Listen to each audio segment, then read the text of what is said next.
Philip Tinari, it's great speaking with you. We've Yes. known each other for a number of We years have. when Beijing was really opening up in many different senses.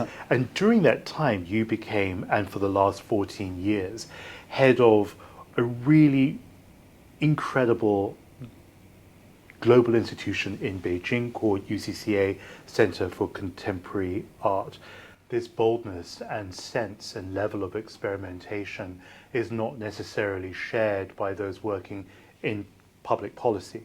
In fact, at this time, we're seeing a withdrawal from that around the world, but also within that, also in the United States-China relationship. Where is the note of evidence-based hope here that we can continue exercising art and culture as a pathway for non-traditional interventions and breakthroughs? And do you think that creators are aware that they have that power within their profession?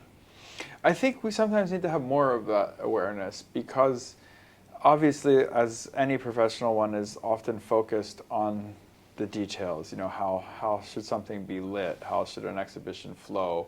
How do you borrow the works? How do you keep the artist happy? How do you program around the exhibition? One thing I always say is that art and an art institution, in so many ways, it's like running any other business, right? You have inputs and outputs, you have revenues and you have costs and all of that. I think the level on which it's different is that we are so lucky to be able to leave this space for a certain kind of magic, right? Whether that's on the level of the lived experience of the viewer. You know, what you're really hoping for is you're making a show that appeals to a wide audience, but what I really am hoping for is that one person who's going to go in out of maybe 1,000 or even 10,000, and this exhibition is going to completely change their life, and maybe they're going to go on to do something totally unexpected because of that. And I have no idea who they are or what that is, and maybe only years later we'll find out that that was this pivotal moment, that they were able to encounter something that spoke to them and that affirmed them and that took them in a new direction. What's an aspect of your own US-China story that you think is particularly relevant today? It's always been a privilege. I mean, I never have lost sight of the fact that, you know, this is not a logical place for me to have decided to make a life and a career, and that it's really a gift to have been allowed that level of access. It's a gift that I've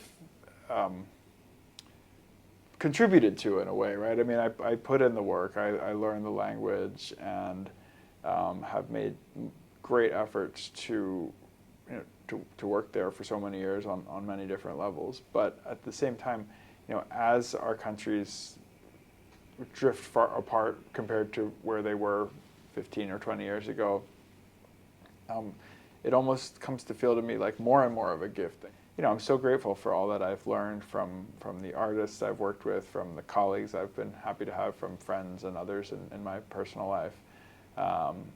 You know, I think it's just such a gift to be able to engage with a place on that kind of a level for that kind of a duration.